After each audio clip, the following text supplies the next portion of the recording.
On the hot seat today, we have Capillary Technologies, one of Asia's leading SaaS companies in e-commerce, which saw 3 times growth over the year. The venture claims to have processed more than $1 billion worth GMV and 10 million annual transactions in 2019 through their enterprise e-commerce platform, Anywhere Commerce. To talk about the company's growth and the future roadmap, joining me today is Aneesh Reddy, co-founder and CEO of Capillary Technologies. Aneesh, many thanks for joining us in Startup Street. Now, you saw 3x growth over the year through your e-commerce offering, Anywhere Commerce. Capillary Technologies processed more than $1 billion worth GMV and 10 million annual transactions in 2019. You also say e-commerce is going to be one of your key focus areas for the year ahead. Take us through the changes you plan to make to the existing e-commerce suite going forward. Right. Thanks for having me here. I think the last couple of years have been pretty good in terms of consumers taking to, not marketplaces but actual brands for commerce. And we're seeing a lot of growth for some of the brands that work with us, whether it's a Pizza Hut, whether it's a Biba, or whether it's folks like Levi's, Asics, etc. And consumers finally going in and saying we can buy from brands directly rather than just look at an Amazon or a Flipkart, and that's driving a lot of profitable growth for some of these brands on the commerce side. What we've also seen is a lot more of the move to omni-channel and delivering from the stores, placing orders from the store itself, from the offline store. So some of those are the big changes that we're seeing and we're driving in the market. All right. Okay, Aneesh, so take us through the emerging trends in the e-commerce sector. What is O2O commerce? Take us through the importance of hyper-personalization in e-commerce and the rise of technologies such as blockchain and augmented reality. Right. I think that was a lot of tech in one line. But decode it for us. In terms of, I think, Right. So I think, commerce is about, if you want to do well on commerce, it has to be about convenience, right? So less than the number of clicks, less than the number of, if easier the journey is, the more the, conversions that you get on the site. And what we're able to do quite well using tech now is really personalize the site, personalize the way the products are arranged, personalize the flow, as you get to the product page, show you the right kind of stuff, and kind of hence help like a 25-30% better conversion on the site for some of the brands, right? So that's really helped because every small increase in conversions means more dollars made and more profitability for a lot of these consumer first brands, right? So on augmented reality, I think it's still quite early, if you really ask me. I think you're seeing some augmented reality coming in offline stores, especially, we have a good thriving business in China. And, you do see that there's a lot of interplay between augmented reality and what's happening in the store and people trying out stuff there. I think India is still probably about 3-4 years, to go in that sense in terms of augmented reality and so on that. All right. Blockchain and stuff is probably more relevant to a marketplace, but not really to a consumer type platform. All right, Aneesh, we'll come to the China bit a little later, but the e-commerce industry globally has witnessed tremendous growth over the years. In fact, according to India Brand Equity Foundation, the e-commerce market in India is expected to reach $200 billion by 2027, and the number of online shoppers may reach 220 million by 2025. Now, this explosion in the number of consumers have led to brands exploring an elaborate omni-channel plan for themselves, like you just mentioned.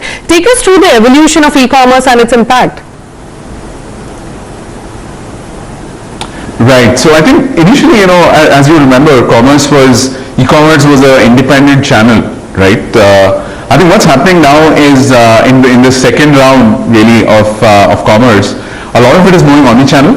So we do about 10 million transactions a year, about $1 billion of sales on various sites that we run for our customers, and roughly about 70% of those orders are now getting delivered from the store. Right? What we're also seeing as a big trend is a customer walking into a store and saying, look, I couldn't find my size. Can I just order it right now and will you get it delivered? Right? So a very order from the store type of a thing, we call it as endless aisle. that's almost about 10-12% of the transactions that we're seeing in the store, right? So, and I think that really, the whole O2O commerce or the omni-channel commerce, I think is really where it's starting to make business sense without burning the VC dollars. It's starting to make business sense for traditional businesses.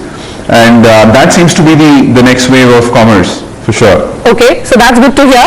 Now, you ventured into the Kingdom of Saudi Arabia in September last year when you signed a joint venture with Saudi-based Veda Holding to form Capillary Arabia. Tell us, how has that partnership worked out for you? If you could take us through some numbers. Right. So I think it's about a 6-month-old JV that we did with one of the larger conglomerates there, the Fawaz Al Hokair Group, and it's an interesting time to be in Saudi. The market is opening up. They're really opening up to allowing new technology come in, allowing a lot of investment come into the kingdom as such. It's done fine for us. I think Saudi is. We're not present there, so is now growing to about 20-30% of our Middle East business in that sense, and exciting times ahead, right? So I think compared to the Middle East, Saudi as a market has done a lot better, right? So I think UAE has been kind of saturated for a bit, so I think it's been more Saudi that's driving the future growth there. All right. So, let's talk about the other market that you're in. You entered China in 2017. It is a difficult market to crack for non-Chinese players. What would you say has been your success mantra? And where does China stand in terms of your top key markets? China is definitely in our top 4 or top 5 markets right now. We're about 3-4 years into China now. We have a lot of stores which use us now. I think about 5,000-6,000 stores are live with our solution there. What's been a good niche for us is targeting multinational customers in China. We have a lot of customers where they use our solution in India, Indonesia, Southeast Asia, and China together. So it's kind of like a global platform where, for let's say a Wrangler or a Lee, they use the same tech across all these markets. That's been a niche that's done really well for us. Almost 80% of our China business is multinational retailers who are present across markets and work with us in other markets as well. The other place that's worked very well for us in China has been, we're not invested in by Ali or Tencent, and that kind of makes us neutral, right? So a bunch of our products nicely work across the Ali ecosystem, the WeChat ecosystem, the offline store and the online store that the brand has. So it's really omni-channel engagement. So some of those niches, have done well for us in China. We have a pretty good team now, about 50 folks based out of Shanghai, and it's done fine for us. All right, Aneesh, quickly, what are the future plans? I believe you undertake a lot of R&D initiatives. We launch a couple of new products every couple of years. We have some pretty interesting ones coming up. We're trying to do a lot of the hyper-personalization in the offline store. Okay. In the online store, it's easier because, there's a lot of logged-in user journeys, and, so you know who the customer is as they're going through the journey on the site. Okay. The offline store, even if you're the best customer in that store, hard to like give you a great experience, right? So we're launching a bunch of stuff around that. Around personalizing in the offline stores, around helping store staff engage with customers a lot better. That's some of the stuff that we're doing this year. All right, Aneesh, we wish you the very best with all the future plans. Thank you so much for joining us on Startup Street today.